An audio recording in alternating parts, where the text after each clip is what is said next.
ಮೊದಲನೇ ಅಧ್ಯಾಯ ಅರ್ಜುನ ವಿಷಾದ ಯೋಗ ಅಂತ. ಮಹಾಭಾರತದಲ್ಲಿ ಪಾಂಡವರ ಕೌರವರ ಕಥೆ ಬರುತ್ತಲ್ಲ, ಆ ಮಹಾಭಾರತದಲ್ಲಿ ಪಾಂಡವರ ಕೌರವರ ಕಥೆಯನ್ನ ಹೇಳುವಂಥದ್ದು, ಅದರಲ್ಲಿ ಬರುವಂಥದ್ದು ಭಗವದ್ಗೀತೆ. ಅಂತಂದ್ರೆ ಪಾಂಡವರು ಬಂದು ಪಾಂಡುರಾಜನ ಮಕ್ಕಳು, ಕೌರವರು ಬಂದು ಧೃತರಾಷ್ಟ್ರನ ಮಕ್ಕಳು. ಹಾಗಾಗಿ ಅವರು ಪಾಂಡುರಾಜ ಮತ್ತು ಧೃತರಾಷ್ಟ್ರ ಇಬ್ಬರು ಅಣ್ಣ ತಮ್ಮಂದಿರು.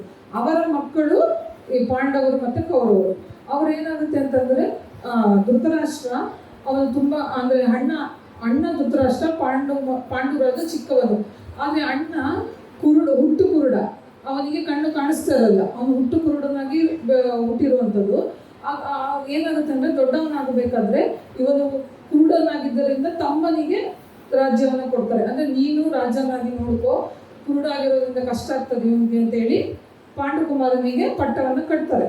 ಆಗ ಪಾಂಡುಕುಮಾರ ಪಟ್ಟವನ್ನು ಕಟ್ಟಿದ್ಮೇಲೆ ಏನಾಗುತ್ತೆ, ಆ ಧೃತರಾಷ್ಟ್ರನಿಗೆ ಕೋಪ ಬರುತ್ತೆ. ನಾನು ದೊಡ್ಡವನು, ನನಗೆ ಕಣ್ಣಿಲ್ಲ ಅಂತ ಒಂದು ಮಾತ್ರಕ್ಕೋಸ್ಕರ ನನಗೆ ಪಟ್ಟವನ್ನು ಕೊಡ್ತಾ ಇಲ್ಲ ಅಂತೇಳಿ ಅವಾಗಿನಿಂದಲೇ ಅವನಿಗೆ ಒಂದು ಹೊಟ್ಟೆಯಲ್ಲಿ ಸಂಕಟ, ಹೊಟ್ಟೆ ಕಿಚ್ಚು ಅಂತಾರಲ್ಲ ಆ ರೀತಿಯಾದ ಸಂಕಟ ಇರುತ್ತೆ.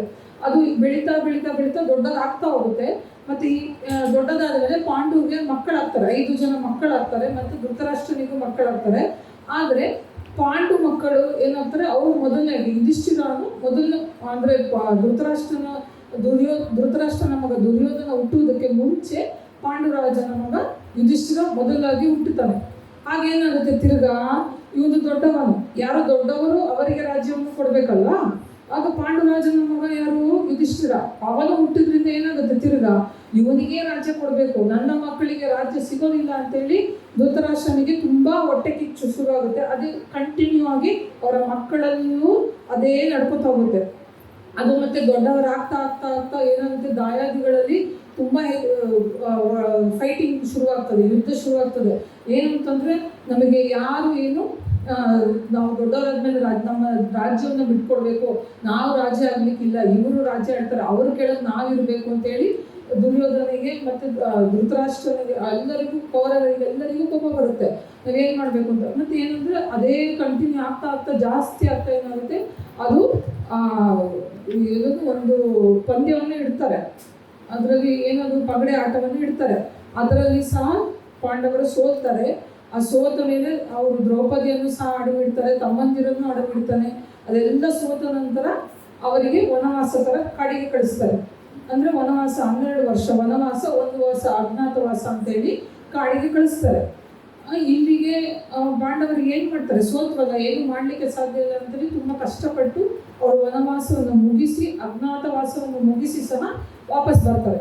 ಈಗ ವಾಪಸ್ ಬಂದ ಮೇಲೆ ಏನು, ನಮ್ಮ ರಾಜ್ಯವನ್ನು ಇವರಿಗೆ ರಾಜ್ಯವನ್ನು ಕೊಡಬೇಕಲ್ವಾ, ಅವರು ವಾಸ ಮಾಡಲಿಕ್ಕೆ ಜಾಗ ಬೇಕಲ್ವಾ.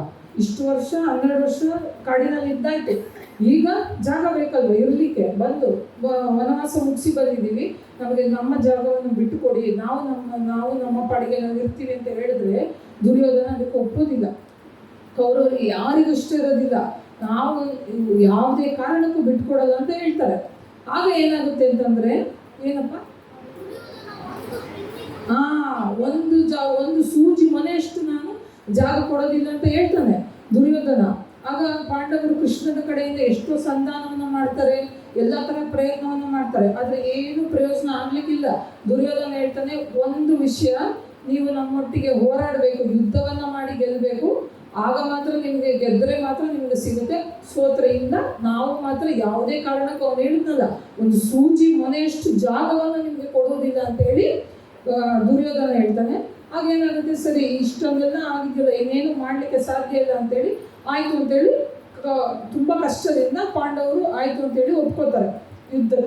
ಯುದ್ಧಕ್ಕೆ ಒಪ್ಕೊಂಡಾಯಿತು, ಆಯಿತಾ. ಈಗ ಯುದ್ಧಕ್ಕೆ ಒಪ್ಕೊಂಡಾಯಿತು, ಎಲ್ಲ ಶುರುವಾಗ್ತದೆ, ಯುದ್ಧದ ತಯಾರಿಯನ್ನು ಮಾಡ್ತಾರೆ. ಮತ್ತು ಯುದ್ಧದ ದಿನ ಬರುತ್ತೆ, ಕುರುಕ್ಷೇತ್ರದಲ್ಲಿ ಯುದ್ಧದ ದಿನ ಬರುತ್ತೆ. ಅವತ್ತಿನ ದಿವಸ ಪಾಂಡವರು ಒಂದು ಕಡೆ ನಿಂತಿರ್ತಾರೆ, ಕೌರವರು ಇನ್ನೊಂದು ಬದಿಯಲ್ಲಿ ನಿಂತಿರ್ತಾರೆ. ಆಗ ಅಲ್ಲಿ ನಿಂತಿರ್ಬೇಕಾದ್ರೆ ಈಗ ಪಾಂಡವರಿಗೆ ಮತ್ತು ಕೌರವರಿಗೆಲ್ಲ ಒಂದು ಉತ್ಸಾಹ ಅಂದರೆ ಒಂದು ಇದು ಗ್ರಡ್ಜು, ಏನಂತಂದರೆ ನಾವು ಅವರನ್ನು ಸಾಯಿಸಬೇಕು, ಅವರು ನನಗೆ ಮೋಸ ಮಾಡಿದ್ದಾರೆ ಅಂತ ಹೇಳಿ ಪಾಂಡವರಿಗೆ. ದುರ್ಯೋಧನ ಕಡೆ ಕೌರವರಿಗೆ, ಇವರಿಗೆ ನಾವು ಒಂದು ಚೂರು ಜಾಗ ಕೊಡಬಾರ್ದು, ಅವರಿಗೆ ಯಾಕೆ ಕೊಡಬೇಕು ಅಂತೇಳಿ ಅವರಿಗೆ ಹೊಟ್ಟೆ ಕಿಚ್ಚು. ಆ ರೀತಿಯಾಗಿ ನಿಂತಿರ್ತಾರೆ. ಆ ರೀತಿಯಾಗಿ ಶುರುವಾದದ್ದು. ಹಾಗಾಗಿ ಅಲ್ಲಿ ಅವರು ನಿಂತಿರ್ತಾರೆ, ಕೌರವರು, ಮತ್ತು ಈ ಕಡೆ ಪಾಂಡವರು ನಿಂತಿರ್ತಾರೆ. ಇದೆಲ್ಲ ನಿಂತಿರ್ಬೇಕಾದ್ರೆ ಇನ್ನೇನು ಯುದ್ಧ ಶುರುವಾಗುವ ಸಮಯದಲ್ಲಿ ಅರ್ಜುನನ ಸಾರಥಿಯಾಗಿ ಕೃಷ್ಣ ಬಂದಿರ್ತಾನಲ್ವಾ. ಇದಕ್ಕೆಲ್ಲ ದೊಡ್ಡ ಕಥೆಗಳುಂಟು ಮಕ್ಕಳೇ, ಸಣ್ಣ ಸಣ್ಣದಾಗಿ ಹೇಳ್ಲಿಕ್ಕೆ ಆಗಲ್ಲ. ನಮಗಿರುವ ಸಮಯದಲ್ಲಿ ನಾನು ಇಷ್ಟನ್ನು ಮಾತ್ರ ಹೇಳಲಿಕ್ಕೆ ಸಾಧ್ಯ, ಆಯ್ತಾ? ಮುಂದಕ್ಕೆ ನೀವು ಬೇರೆ ಬೇರೆ ಕಡೆ ಹೋದಾಗ ತಿಳ್ಕೊಬೋದು. ಈಗ ಏನಾಯ್ತು, ಯುದ್ಧದಲ್ಲಿ ಮಧ್ಯ ಅಂದರೆ ಅಲ್ಲಿ ನಿಂತಿರ್ಬೇಕಾದ್ರೆ ಅರ್ಜುನನ ಸಾರಥಿಯಾಗಿ ಕೃಷ್ಣ ನಿಂತಿರ್ತಾನಲ್ವಾ. ಅರ್ಜುನ ಏನು ಮಾಡ್ತಾನೆ, ಎಲ್ಲ ಯುದ್ಧ ಶುರು ಆಗಬೇಕು ಅಂದಾಗ ಅವನು ಹೇಳ್ತಾನೆ ಕೃಷ್ಣನಿಗೆ, ಕೃಷ್ಣ ನೀನು ರಥವನ್ನು ಸ್ವಲ್ಪ ಮುಂದಕ್ಕೆ ತಗೊಂಡೋಗಿ ನಿಲ್ಲಿಸು, ಅಂದರೆ ಕೌರವರು ಇದ್ದಾರಲ್ಲ ಅಲ್ಲಿ ತಗೊಂಡೋಗಿ ನನ್ನ ರಥವನ್ನು ನಿಲ್ಲಿಸು, ಅಲ್ಲಿ ನಾನು ನೋಡಬೇಕು ಯಾರ್ಯಾರು ನನ್ನ ಜೊತೆ ಹೋರಾಡಲಿಕ್ಕೆ ನಿಂತಿದ್ದಾರೆ, ಯಾರ ಹತ್ರ ನಾನು ಹೋರಾಡಬೇಕು, ಯಾವ ರೀತಿಯಾಗಿ ಹೋರಾಡಬೇಕು ಅಂತ ನಾನು ನೋಡಬೇಕು. ಹಾಗಾಗಿ ನೀನು ರಥವನ್ನು ತಂದು ಮಧ್ಯದಲ್ಲಿ ನಿಲ್ಲಿಸು ಅಂತ ಅರ್ಜುನ ಹೇಳ್ತಾನೆ ಕೃಷ್ಣನಿಗೆ. ಆಗ ಕೃಷ್ಣ ಹೇಳ್ತಾನೆ, ಆಯಿತು ನೀನು ಹೇಳಿದ್ದೆ ಅಂತ ಹೇಳಿ ಸರಿ ಅಂತ ಅವನು ತಂದು ರಥವನ್ನು ಮಧ್ಯಭಾಗದಲ್ಲಿ ನಿಲ್ಲಿಸ್ತಾನೆ. ಇಲ್ಲಿ ಮಧ್ಯಭಾಗದಲ್ಲಿ ರಥ ಇದೆ, ಮುಂದೆ ಕೌರವರಿದ್ದಾರೆ, ಹಿಂದೆ ಪಾಂಡವರಿದ್ದಾರೆ. ಈಗ ಅರ್ಜುನ ರಥವನ್ನು ತಂದು ನಿಲ್ಲಿಸಿದಾಗ ಅವನ ಕಣ್ಣು ಮುಂದೆ ನೋಡ್ತಾನೆ ಯಾರಿದ್ದಾರೆ ಅವನ ಕಣ್ಣು ಮುಂದೆ. ಅವನಿಗೆ ಅಲ್ಲಿವರೆಗೂ ಯುದ್ಧ ಮಾಡಲಿಕ್ಕೆ ಎಷ್ಟು ಉತ್ಸಾಹ ಇತ್ತು, ಅಷ್ಟು ಇದರಿಂದ ಇದ್ದ ಅವನು. ಇವತ್ತು ಯುದ್ಧ ಮಾಡಿ ಇವರನ್ನು ಸಾಯಿಸಿ ಬಿಡಬೇಕು ಅಂತೇಳಿ ಅವನು ಅಷ್ಟು ಜೋಶಲ್ಲಿದ್ದ.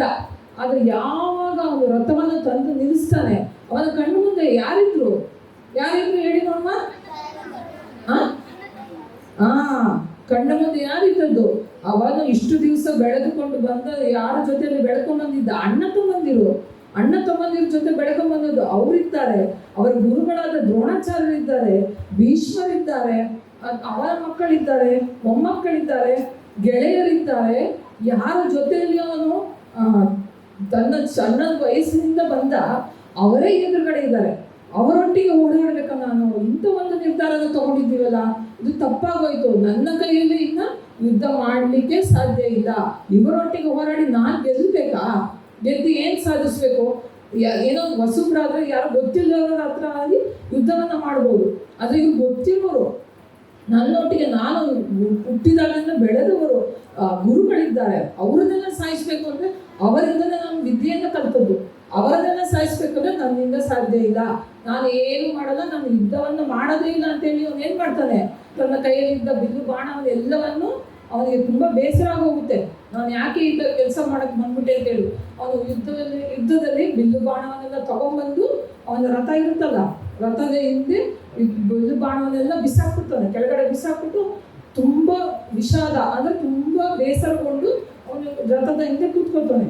ರಥದ ಹಿಂದೆ ತುಂಬ ಬೇಸರ, ಅವನಿಗೆ ಏನು ನಾನು ಇನ್ನೂ ಆಗಲ್ಲ, ನನ್ನ ಕೈಲಿ ಅಷ್ಟೇ ಮುಗಿದು ಯುದ್ಧ ಮಾಡ್ಲಿಕ್ಕೆ ಆಗಲ್ಲ ಅಂತೇಳಿ ಕೂತ್ಕೊಳ್ತಾನೆ. ಆಗ ಕೃಷ್ಣ ಬರ್ತಾನಲ್ವಾ, ನೋಡ್ತಾನೆ ಏನಿದು ಈ ಥರ ಕೂತ್ಕೊಂಡ್ಬಿಟ್ಟಿದ್ದಾನಲ್ಲ ಅಂತೇಳಿ. ಆವಾಗ ಏನು ಮಾಡ್ತಾನೆ ಕೃಷ್ಣ ಅರ್ಜುನನಿಗೆ ವಿಷಯಗಳನ್ನ ಹೇಳ್ತಾನೆ. ಅಂತಂದ್ರೆ ಈ ರೀತಿಯಾಗಿ ಕೂತ್ಕೋಬಾರ್ದು, ಇದು ಒಳ್ಳೇದಲ್ಲ. ಯಾಕಂದ್ರೆ ಈಗ ಒಂದು ಸತಿ ಹೆಜ್ಜೆ ನಾವು ಧರ್ಮದ ದಾರಿಯಲ್ಲಿ ಹೋಗ್ತಾ ಇದೀವಿ, ಅಧರ್ಮ ಅಲ್ಲ, ಒಳ್ಳೆ ದಾರಿಯಲ್ಲಿ ಹೋಗ್ಬೇಕಾದ್ರೆ ಮಧ್ಯದಲ್ಲಿ ಬಿಡಬಾರ್ದು ಅಂತ ಹೇಳಿ ಅವನನ್ನು ಸಂತೈಸ್ತಾನೆ. ಅಂದ್ರೆ ಅವನ ಅರ್ಜುನನಿಗೆ ಉತ್ತರ ಹೇಳ್ತಾನಲ್ಲ, ಯಾವ ರೀತಿಯಾಗಿ ನಾವು ಮುಂದೆ ಹೋಗ್ಬೇಕು, ಮಧ್ಯದಲ್ಲಿ ಬಿಡಬಾರ್ದು ಅಂತ ಹೇಳ್ತಾನಲ್ಲ, ಅದನ್ನೇ ಭಗವದ್ಗೀತೆಯಲ್ಲಿ ಹೇಳಿರುವಂತ ಶ್ಲೋಕಗಳು. ನೀವು ಇಷ್ಟು ದಿನ ಕಲಿತೀರಲ್ವಾ, 18 ಅಧ್ಯಾಯಗಳಲ್ಲಿ ಇದೆಯಲ್ಲ, 18 ಅಧ್ಯಾಯದಲ್ಲಿ ಬರುವಂತ ಶ್ಲೋಕಗಳೆಲ್ಲವೂ ಭಗವದ್ಗೀತೆಯಲ್ಲಿ ಕೃಷ್ಣ ಅರ್ಜುನನಿಗೆ ನೆಪ ಮಾಡಿಕೊಂಡು ಹೇಳುವಂತ ಶ್ಲೋಕಗಳು. ಅದನ್ನೇ ಭಗವದ್ಗೀತೆ ಶ್ಲೋಕವಾಗಿ ನಾವು ಕಲಿತೀವಿ. ಅದರ ಭಾಗವಾಗಿ ನಾವು ಇವಾಗ ಹೇಳಿದ್ದು ಮೊದಲನೇ ಭಾಗ ಬಂದು ಅಧ್ಯಾಯ 1ನೇ ಭಾಗ ಬಂದು ಅರ್ಜುನ ವಿಷಾದ ಯೋಗ ಅಂತೇಳಿ.